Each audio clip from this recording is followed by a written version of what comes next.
Hello everyone! We are today with Marvin. Hi Marvin. Hello, man. Are you ready to spectate a really cool game between two of the best nations? Absolutely. Looking forward to it. Yep.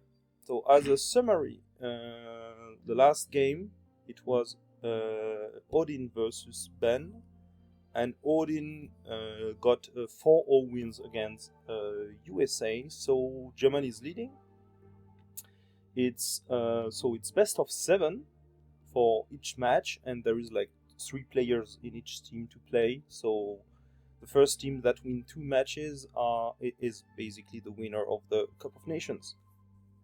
Last year it was Germany. So can you think about anything that could defeat them, or Maybe USA. So USA? we will see. But I have to say that the German players are really strong. So I guess it's going to be a challenge for the US players. They are indeed quite strong. So today we are spectating one match between FyMiT, one of the players from Germany, against Andrew, which is the player from USA, and basically 2 very talented players, and they will compete on Beyond Evolution with a small twist in the deck, which is a few double copy was removed, and there was replaced with like 2 more evolution. So we will see 6 evolution in that deck instead of the regular 4. So the cat and the mimic will be part of the deck, and also 1 or 2 answers to basically the West Side monster, which was quite strong in the deck. And now we have a Tiger Squirrel to deny it, and also an Ice Cube Dragon that is a very good hunter and that can deal with like the evolutions, or deal also with West Side monster. So I think it's really cool to see an upgraded set here, so that the players have to adjust their playstyle a little bit and evaluate the cards a little bit differently. And also, it's super cool to see some promo cards live in action and not just like, I don't know, somewhere on a kitchen table, but on a high level play. So we are typically a bit more wacky when we design those cards. So they don't go through the same level of balancing, I would say, than the other cards. But yeah, I'm looking forward to seeing them on competitive play. It looks like those 2 evolution was fitting quite well in the deck. The deck is kind of crazy already, so adding like 2 more new evolution, which are also a bit crazy, is not like breaking the game.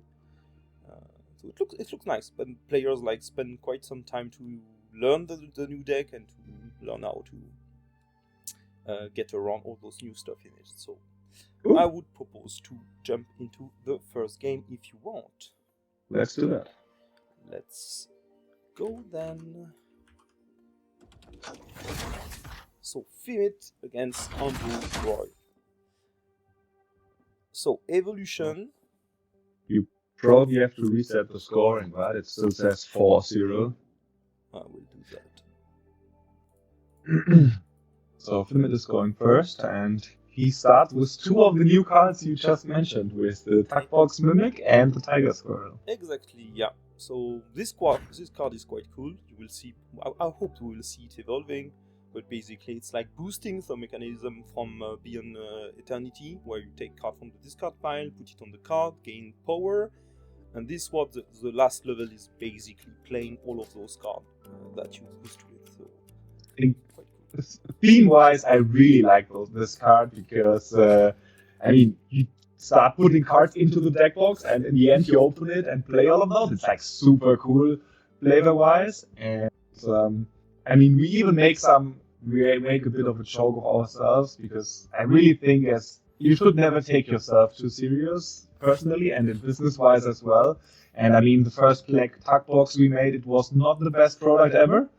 We were just starting out, but making this like even the worst version of the creature that then evolves into a better version of the deck box. So the same as we evolved as a company, I think that's quite cool as a concept for a card. Completely agree. It's cool. And also seeing like all the cards from the first First Contact edition Yeah. on the card is quite cool. Okay, so back in game, FyMiT played the Steel Horn. That was not Mindbug. It's quite powerful, discarding 3 cards when defeated. Obviously better when you play it early and maximize the number of cards your opponent can discard. And then Andrew played the Mole Machine, and it was Mindbug from FyMiT that looks like would be struggling against it, which is probably the case considering the card in hand. Good answer, Yeah. good half answer from Andrew, playing a Turtle Toaster that will only exhaust the Mole Machine. Yeah, I have lost quite a few of games against the Steel Horn when we play tested the Beyond Evolution set initially. So it always was a powerhouse. Yep. It's quite comparable to the Strange Barrel in somehow. It's like very disruptive. It's not, you're not taking the card for yourself, but discarding 3 is definitively something super strong. Playing the 7 card is like super hard to come back in Mindbug, so. Okay, so decided to not Mindbug. I think it was thinking quite long for this. I don't know if it was on purpose, like really thinking if you want to save the Mole Machine, but it doesn't look like so good. I mean, didn't get defeated, so. Yeah. But he also decided to play a card instead of attacking. So he wants to develop his board and not try to, I don't know, get the Turtle Toaster defeated or exhausted. Yeah, I mean, attacking, you know that the opponent will block probably 2 turns into the Turtle Toaster, and being down to 1 Mindbug could be something that you are super scared of, like 2 very strong cards from your opponent, and you have to Mindbug one of them. So Bullet Train is basically really good against evolution cards that are all below 3, and I think it's a really good setup to prepare against those kind of. I think if you look at FyMiT's hand, the Bullet Train is like pure gold at this point. I mean, it affects almost all of the cards he has in his hand, and exactly. It's funny to see that Andrew played the King Sensei, so giving sneaky to all your other creatures. But he has no West Side monster in hand, which is usually the counter of it. Yeah, but maybe FyMiT is even expecting that because he has the answers for the West Side monster. But on the other side, I think he's like on a very good position here. He's like very, very strong board, but has gone all in with his Mindbug. So yeah, he will probably take a second Turtle Toaster to get rid of the King Sensei quite soon. Yeah, probably alongside the Mole Machine. That's probably what Andrew is trying to get. But he also 2 Sound, which is really, really good defensive, but I mean, it could be like you just play some Sound and then you have some time to play this Kitten Crewmate, take time for it. Maybe because you maybe have to block the Steel Horn at some point with the Sound, which will trigger its ability. Okay, so we want some setup. And this one is able to defeat the King Sensei, so that's good. Yeah. We'll probably lose 1 life right now. I could see playing like very soon the Shunkling Chimborg, which is really good in that situation. No Mindbug for FyMiT. I think that was probably one of the reasons why he Mindbugged so aggressively, but probably not the only one. I agree, that could be one of the main reasons. He was like, okay, let's go all in. What do you do against this Typhoon Princess? It's a really strong one. It's a powerhouse, so I don't know. Getting some answers on the board for it, like I don't know. I guess it will. Mindbug, obviously.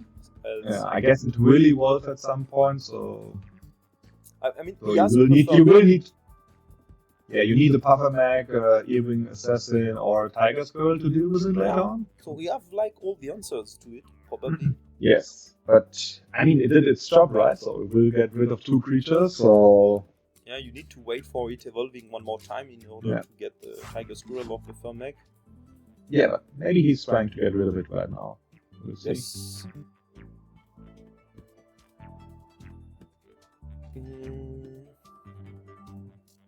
I think it's he's expecting. I don't know why why would you play the Young Assassin instead of like a... I mean, no, because now of the Hunter, there is probably no other card you can play right now. It could have attacked, I think, but it could have been something. I think attacking would have been another option. The Hunter is really hurting him with his hand. Yeah, but the timing was so perfect. So Yes. that was the moment to play it. Probably Andrew say like, you Mindbug, you discard anything, you kill the bullet train, and now you are like really strong board with the Typhoon Princess able to evolve into the Turtle Queen, probably dealing with everything else, and the Ewing Assassin probably also dealing damage on the back, so I could see Andrew Mindbugging this card. Discarding a Sawn and killing the bullet train, or what would you do? Yeah, probably a Sawn. I mean, two of them, it's not needed now. I think, on his point of view, he is taking the board, so when you have the board, you don't really need two Sawn. It's really good to deal with, like, all those evolutions. So he will go for it, okay. Which is a really good comeback from FyMiT with this Mindbug. Those two very aggressive Mindbug was, like, well spent, because he managed to get the two Mindbug of Andrew also spent super quickly. And probably not for the best reasons. So okay, Spiky Shinobi is good because the Ewing Assassin cannot attack right now, but the Typhoon Princess will probably evolve. Yeah, but it can also not deal with the Shinobi, and also the toaster on Andrew's hand cannot deal with it. So the Shinobi is quite a threat. Yeah, I mean you need to evolve Typhoon Princess and then attack with the. And then you lose 3 cards in your hand, from your hand. Yes. The crewmate is quite a good answer, right? So... Yeah, it's like a lot of tempo, and I mean, he probably could manage to evolve the Kitten crewmate into Felix, and then if he managed to deal with something, he could take control of all the 5 or less creature from the opponent, so taking back Small Machine, and then Spiky Shinobi cannot block, Steel Horn cannot block, and that would be a disaster for FyMiT, I think. Puffer Meg, okay. It's an early setup, right? Because Shuckling Chimball can just deal with it and then you lose nothing. I mean, it's poisonous, right? So yeah, but just lose. You get rid of the Chimball at least. To me, the goal of this Puffer Meg was to deal with the Typhoon Princess at least, but... Yeah, but I think he keeps the Tiger Squirrel. He keeps the Tiger Squirrel for it. Yeah, and there is no more Hunter on Andrew's side, so I think that was the thing he wanted, because Inferno Strish... No, not Inferno Strish cannot go out because of the Typhoon Princess, but... Blastfish... It's not so easy, because anything is dealt with the Typhoon Princess, and he cannot deal with the Typhoon Princess until it evolves. Yeah, that's true. So he will definitely get a hit from the Typhoon Princess. Yeah, probably soon. The thing would be like, do you... I mean, from Andrew, do you start attacking with the Kitten crewmate just to make it evolve and have a 7-power Hunter, you know? I mean, there are no targets on the board that he really wants to hunt at the moment, right? So it would be more like a setup for the future. Yeah, just to prepare against anything that FyMiT can play that could be super annoying and you have to hunt. Because, I mean, playing this Puffer Meg is kind of a sign that your opponent wants to deal with your Hunter, right? So if you set up another Hunter, you could be still super annoying, you know? So I would get that could be something like this, but FyMiT could just not block and wait for the Typhoon Princess to evolve, maybe. So what's the game plan for FyMiT? So I think he will not get much value out of Steelhorn, I guess. Unfortunately for him. No, I don't think so. Because Andrew can block it forever with his 2 Turtle Toasters. Until he has no cards in hand anymore. And he can attack with a Spiky Shinobi at that time. Oh, 2 Spiky Shinobi now. Well, now he can't. Well, he can, because the Spiky Shinobi cannot block. True. So Andrew's Shinobi cannot block. Yeah, until he blocks with the Kitten crewmate, evolve, and the Mole Machine evolve to the Admiral. Yeah, that's true. I think the Blastfish could do a job here. Yeah. So this will tick. It's ticking down the creatures, but it's slow. It's very slow. I mean, the Inferno Stretch would be a perfect answer against the Spiky Shinobi here, but the Typhoon Princess will probably just evolve out of this, and then you follow up with the Tiger Squirrel. And okay, he is going for it. Okay, you really want to force the Typhoon Princess to evolve. I mean, and now you have to evolve, right? You cannot lose the Spiky Shinobi for free. Or you can play the Turtle Toaster. And if you do, if only I you think do this, Turtle Toaster is the better play. It's a better play. Yeah, because you keep the Typhoon Princess and... Yeah, and you get rid of more machine and... Or maybe... Yeah, and in fact, it's a good 2-for-1. Yeah, exactly. It's a very good. I think that's a perfect timing. So you can start blocking with a Spiky Shinobi, you can... I mean, I think at that level of play, I would guess, like, Andrew is knowing that what FyMiT is doing is trying to make the Typhoon Princess evolve, you know.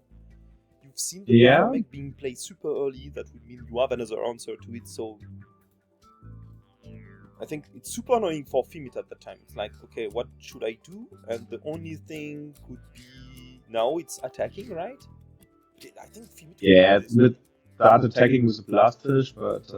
It's a 2-turtle toaster, it's like... What do you do then, right? I mean, you trade with the Shinobi and then you lose to the kitten also. So he probably has to use his squirrel on the Shinobi, but he doesn't want to do it because he wants to keep it for the princess, so... Does he have any choice? I feel it's yeah, I mean, he can... Okay, now... He can try to get some stuff from the Duck Box Mimic. And he doesn't even need to evolve right now, the Typhoon Princess. No, but I think it's that's where you see that there is like an advanced player playing, like let's say you are a young player or new player and maybe are excited about the evolutions. You always try to get them to their ultimate form, right? Yeah. So you don't keep it for forever. Completely agree. Okay, doesn't want to block. Okay, want to get maximum usage of the Tugbox Mimic, but I think it's a 5 power, so plus the boost it will be 6 and then just defeated by the Typhoon. So it's still... yeah, okay, that's it. If so, he would at least get... Look how cool this one is. Oh. Yeah. Okay, yeah, so now it forces you to defeat this, evolving, but I think it's not enough, right? For sure you play the Tiger Squirrel right now, but how do you deal with all those sneaky parts? He has to. Yeah, you have to. Yeah, I don't see FyMiT coming out of this in a good way. I mean, Andrew has some cards left in his hand, and some of them are quite brutal. If you look at the train. Yeah, the train could deal with those two Tiger Squirrel and Blastfish. That's what I expected, that the train will come out, and I think this is GG on this point. Yeah, probably. I mean, it's a really good tempo turn for Andrew right now. It's a 2-for-1, and it's even. Yeah, that's it. That's it. And there's no answer for it. Okay.